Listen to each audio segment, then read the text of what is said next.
नमस्कार दोस्तों, मैं सागर आपके अपने YouTube channel study for goals में आपका हार्दिक स्वागत और अभिनंदन करता हूं।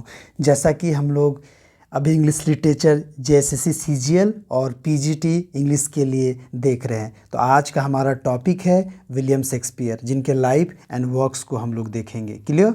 ये हमारा लेक्चर 4 है और इसके पहले के अगर लेक्चर को आपने नहीं देखा है तो आपको ज़रूर इस लेक्चर को देखना चाहिए ताकि आप चीज़ों को अच्छी तरह से समझ सकें और आपकी एक अच्छी समझ डेवलप हो लिटरेचर में। तो चलिए देर ना करते हुए हम लोग विलियम शेक्सपियर के लाइफ एंड वर्क्स को जानेंगे और समझेंगे। क्लियर?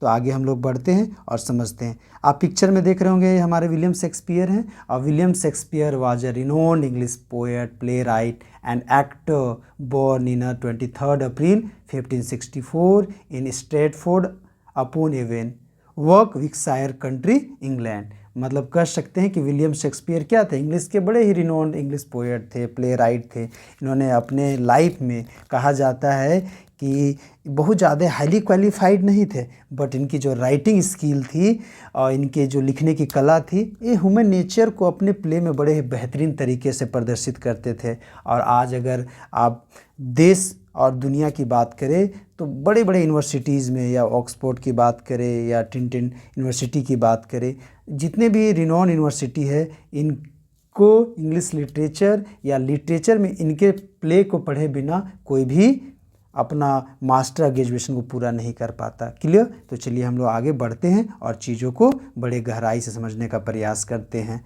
तो चलिए, William Shakespeare was a famous playwright and poet who lived in the late 16 and early 17 century. हम कह सकते हैं कि ये हमारे लेट 16 और अर्ली 17 सेंचुरी के राइटर थे, मतलब कि एलिजाबेथन एज समय के राइटर हुए। और इनका जन्म कब हुआ था? इनका जन्म हुआ था 1564 में। और आपको एक चीज़ बड़ा ही ध्यान रखना होगा, ऑप्शन में मैक्सिमम टाइम हम लोग गलती करते हैं।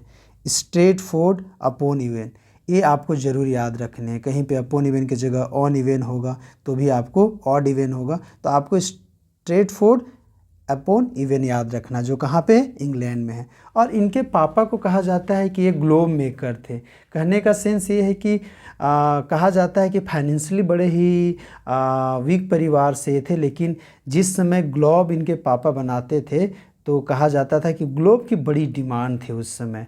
और ग्लोब जो थे, और वे नॉर्मल ग्लोब नहीं बनाते थे, लेदर के ग्लोब बनाते थे।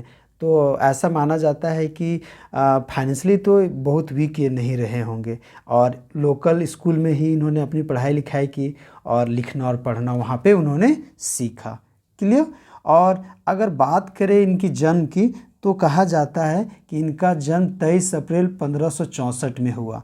तो बहुत सारे उस समय के इनके बारे में बहुत सारे डिटेल्स पता नहीं चलते और डेट बहुत ज़्यादा फोकस नहीं किया जाता। कभी आपको 23 अप्रैल 26 अप्रैल पर ज़्यादा फोकस नहीं किया जाएगा, लेकिन आपको इस डेट को ज़रूर ध्यान में रखना है, 1564। क्यों इसलिए रखना है?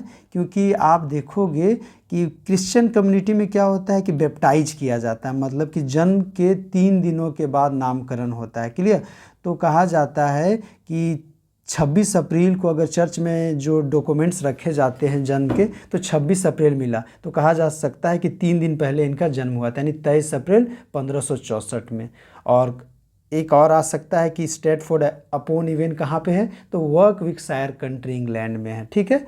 और इनको बैप्टाइज किया गया था। बैप्टाइज का मतलब नामकरण। देखे होंगे कि आपको, हम लोग हिंदू हो या मुस्लिम हो या ईसाई धर्म में हो, नामकरण की प्रथा जरूर होती है। तो बैप्टाइज इनको किया गया था होली ट्रिनिटी चर्च स्ट्रेटफोर्ड में, होली ट्रिनिटी चर्च स्ट्रेटफोर्ड में। ओके? और पापा का नाम इनका क्या था? जॉन शेक्सपियर था, और मदर थी मेरी अर्डेन। और ये अपने पेरेंट्स के third child of his parents, मतलब अपने पेरेंट्स के तीसरे बच्चे थे। और इन्हें इंग्लैंड का नेशनल पोएट भी कहा जाता था, बर्ड ऑफ इवन भी कहा जाता था। मतलब कि अगर ऑप्शन में आपको ये लिखा हुआ मिले BARD, बर्ड ऑफ इवन, तो आप समझ जाना कि शेक्सपियर को इस नाम से भी बुलाया जाता था। क्लियर? अब हम लोग थोड़ा आगे और समझने का प्रयास करेंगे कि इनकी करियर कैसे बिगिनिंग हुई, इन्होंने क्या क्या किया। क्लियर? तो चलिए हम लोग आगे थोड़ा बढ़ते हैं और चीज़ों को गहराई से समझने का प्रयास करते हैं। क्लियर? तो in his 20s Shakespeare moved to London and began working in the theatre industry. He started as an actor and eventually started writing plays. मतलब 20 साल की उम्र में वे इंग्लैंड चले गए और वहाँ पे उन्होंने थिएटर इंडस्ट्री को ज्वाइन कर लिया और वहाँ पे उन्होंने राइटिंग प्लेज और प्ले में काम भी किया इन्होंने। ऐसा नहीं कि अपने लाइफ में इन्होंने प्ले ही नहीं लिखा, इन्होंने प्ले में काम भी किया। बहुत सारे वर्क अगर पढ़ोगे इनका, अगर फेमस ट्रेजेडी अगर आप हैमलेट को पढ़ते हो तो घोस्ट का रोल इन्होंने ही किया था। क्लियर। इनके जो पापा थे, इनके चाचा ने उनकी हत्या कर दी थी और इनकी माता के साथ विवाह कर लिया था, तो उसमें घोस्ट का रोल विलियम शेक्सपियर ने किया था। तो आपको डिटेल में, अगर आप पीजीटी इंग्लिश के एस्पेरेंट हो, आप उनकी तैयारी कर रहे हो, तो आपको डिटेल में जानना होगा। बट अगर आप सीजीएल के हो और पेपर 2 आपने इंग्लिश में रखा, तो आपको इनके लाइफ से रिलेटेड बेसिक नॉर्मल चीज़ें को जानना होगा। क्योंकि आप अगर क्वेश्चन पेपर को देखोगे तो जनरल टाइप के क्वेश्चन, बड़े ही बेसिक क्वेश्चन पूछे जाते हैं, आपको डिटेल में नहीं जानना होगा। और अगर प्ले राइट सक्सेस की बात करें तो Shakespeare became a successful play right and wrote around 37 play. अगर हम इनकी बात करें तो इन्होंने अपने लाइफ में कितने वर्क लिखे, तो 37 प्ले लिखे हैं। His play were perform in the globe theatre, और ग्लोब थिएटर से बड़ा ही इनको लगाव था और कह सकते हैं बहुत सारा शेयरिंग भी इनका ग्लोब थिएटर में था। क्लियर। अब हम लोग आगे बढ़ते हैं और इन्होंने क्या किया। Famous theatre in London where he was a shareholder. मैंने अभी ऊपर में बताया कि लंदन में यह फेमस थिएटर था, बट आपका ग्लोब थिएटर आ जाए तो आपको कनेक्ट किनके साथ करना है, विलियम शेक्सपियर के साथ करना है। क्लियर। अब टाइप ऑफ प्ले, वो किस तरह के प्ले लिखते थे, ये भी हम लोगों को जानना बड़ा ही जरूरी है। Shakespeare wrote different type of plays including comedies, tragedies and historical play. जैसे कि आप अगर ट्रेजेडी के बात करें तो इनके कुछ ट्रेजेडी का नाम मैं लेना चाहता हूँ जिन्हें आपको ज़रूर पढ़ने चाहिए और पीजीटी के सिलेबस में भी दिया हुआ। जैसे हैमलेट हो गया, मैकबेथ हो गया, किंग लियर हो गया, है ना। ये सब क्या है आपके, ओथेलो हो गया, ये सब आपके क्या हैं, ये सब आपके ट्रेजेडीज़ हैं। कुछ कॉमेडीज़ भी हैं। और हिस्टोरिकल प्ले की बात करें तो आप देखोगे हेनरी पार्ट 1 एंड पार्ट 2 जो कि पीजीटी के सिलेबस में है, और द टेम्पेस्ट तो आपको पढ़ना ही है। वो ट्रेजेडी में नहीं है लेकिन उनके एक वर्क है। सोनेट्स की बात करें तो Shakespeare also wrote poems called sonnet. कहा जाता है कि इन्होंने लाइफ में 37 प्ले लिखा, 144 इन्होंने सोनेट्स को लिखा और 2 लॉन्ग नरेटिव पोएम्स को भी इन्होंने अपने लाइफ में लिखा है। Clear. Love, beauty and passage of time, मतलब टाइम, प्लेस और एक्शन। कहा जाता है कि कोई भी प्ले में टाइम, प्ले और एक्शन का बड़ा ही इंपॉर्टेंट रोल रहता है। क्लियर। लेकिन शेक्सपियर के प्ले में आपको टाइम और प्लेस ना देकर एक्शन बड़ा ही दिखाया जाता है। टाइम और प्लेस बहुत ज़्यादा फोकस नहीं किया गया है। क्लियर। और अगर Shakespeare work are still popular today and have been translated into many language. कहा जाता है कि उनके वर्क को बड़े ही बहुत सारे लैंग्वेज में ट्रांसलेट किया गया। He is consider one of the greatest writer in English language and had significant influence on literature and theatre. कहा जाता है कि उनके वर्क को बड़ा ही फेमस माना जाता है और बहुत सारे लैंग्वेज में ट्रांसलेट भी किया गया है। बहुत सारे थिएटर्स में अगर मूवी की बात करें तो मूवी भी इनके वर्क प्ले से बनाया गया। अगर ओंकारा की बात करें, अगर आपने इंडियन बॉलीवुड की एक मूवी देखी होगी शाहिद कपूर, उसमें मैं थोड़ा नाम भूल जा रहा हूँ, तो बहुत सारे मूवी भी इनके प्ले से प्रेरित होकर बनाया गया है। Clear guys. तो आगे हम लोग अगर फैमिली लाइफ की बात करें कि Shakespeare married Anne Hathaway and had 3 children.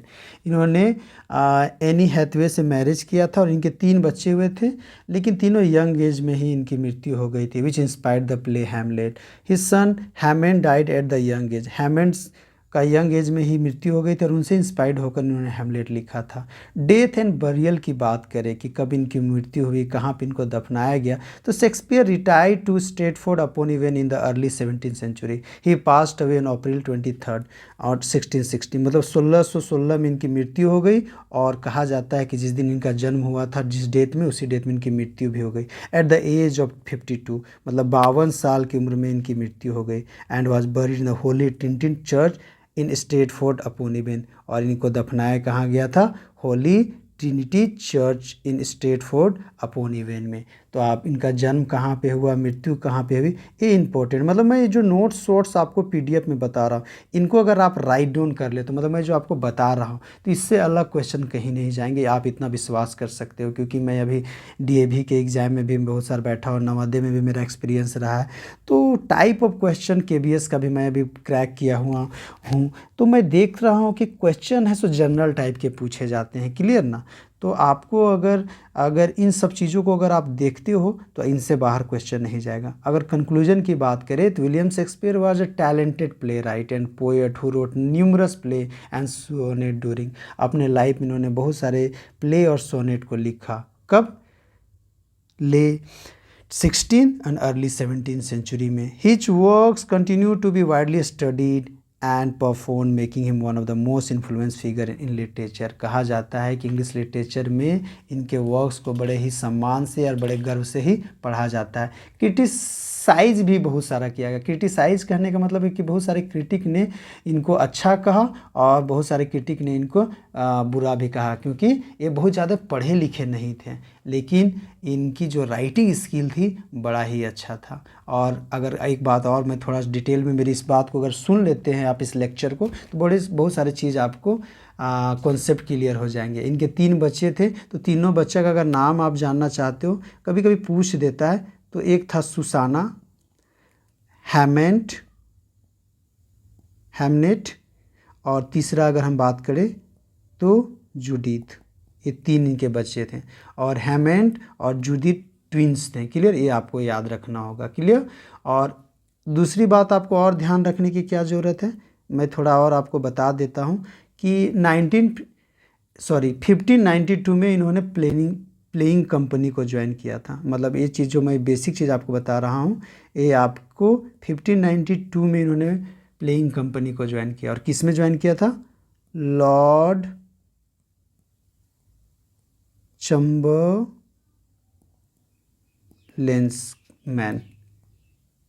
Clear. तो इस तरह के थिएटर कंपनी में इन्होंने ज्वाइन किया। और हम कह सकते हैं कि डेट मैंने आपको बता ही दिया। आप इनके वर्क को देखने के बाद बहुत सारे चीज़ों को आप और जान सकते हो, जैसे कि इन्होंने 37 प्ले को लिखा, 154 सोनेट्स को लिखा।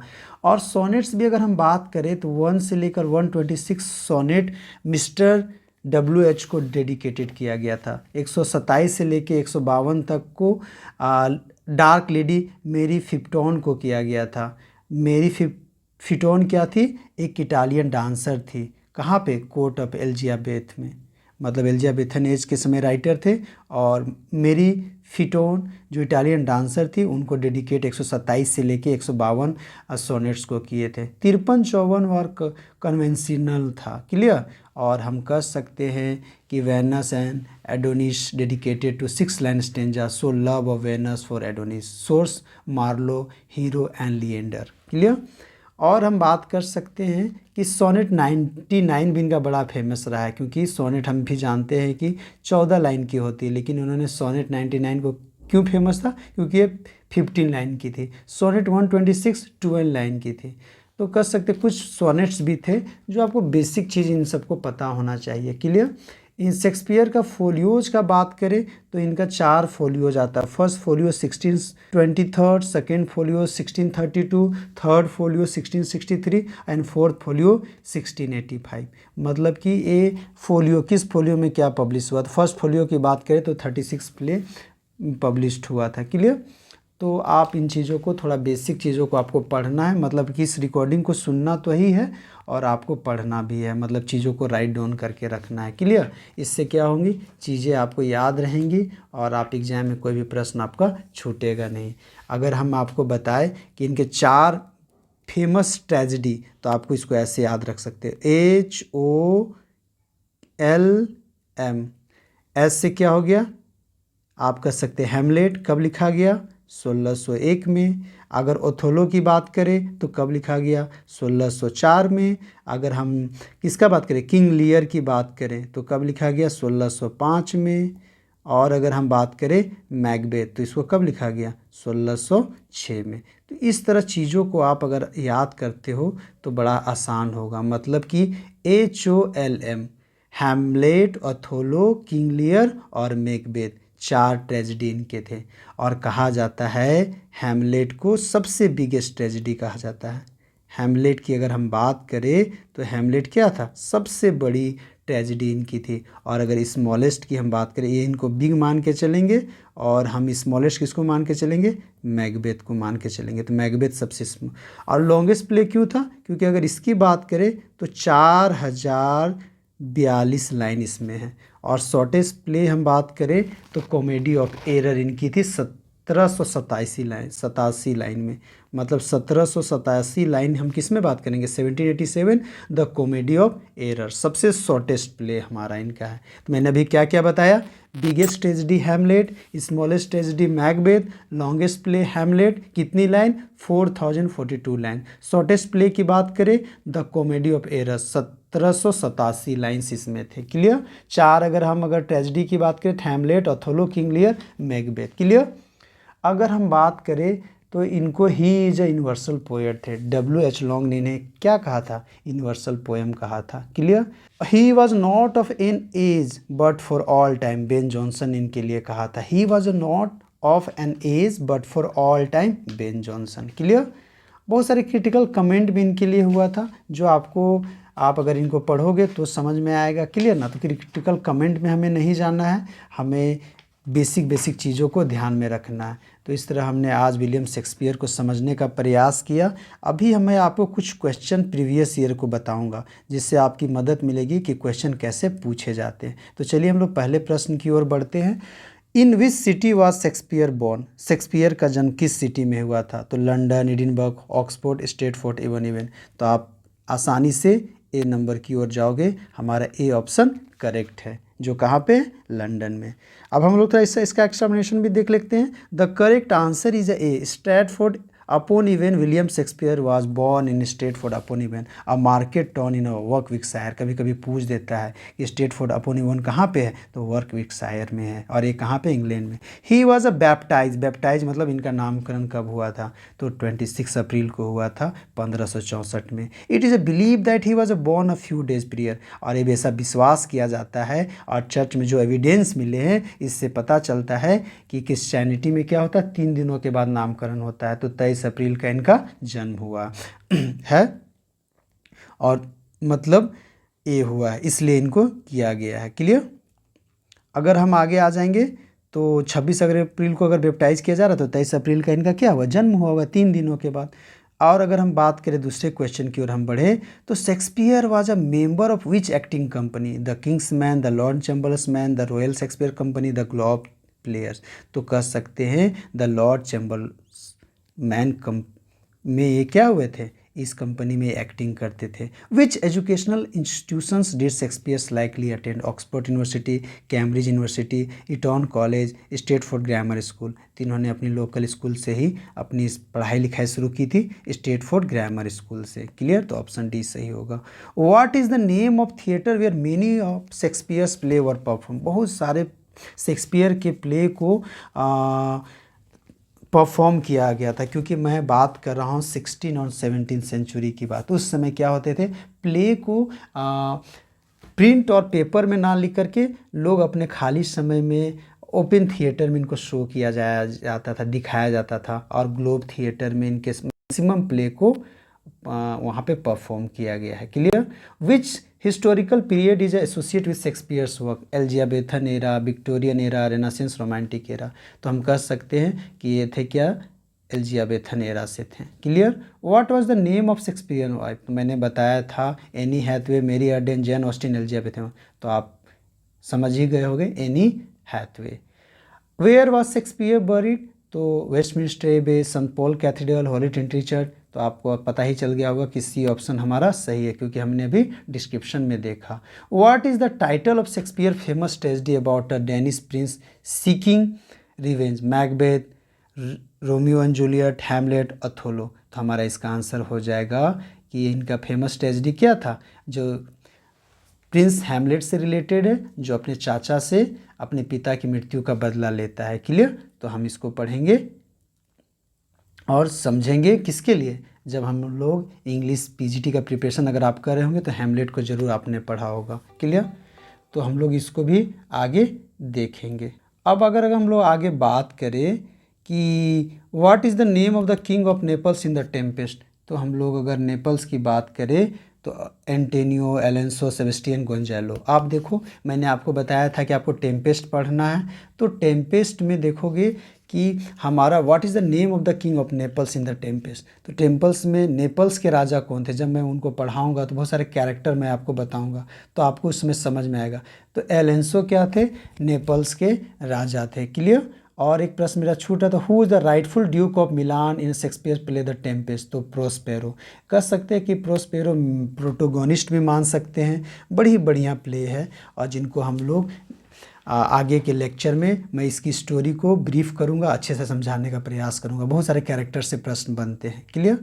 आगे अगर हम लोग बात करें तो आप देखोगे कि मैंने पेपर 2 के लिए, अगर आप इसका प्रैक्टिस करना चाह रहे हो, तो हर दिन मैं क्विज़ भी लेकर आता हूँ टेलीग्राम में, जिसमें ग्रामर से रिलेटेड, लिटरेचर से रिलेटेड मैं क्वेश्चन आपको अपने टेलीग्राम चैनल में, मतलब स्टडी फॉर गोल्स के चैनल में करवाता हूँ। तो आपको ज़रूर उसमें पार्टिसिपेट करना चाहिए। अगर आप डेली 5-10 क्वेश्चन को भी बनाते हो तो एग्ज़ाम से पहले आपके पास अच्छा बंच ऑफ क्वेश्चन मिल जाएंगे, जो कि आपको एग्ज़ाम के समय बड़ा ही हेल्प करेगा।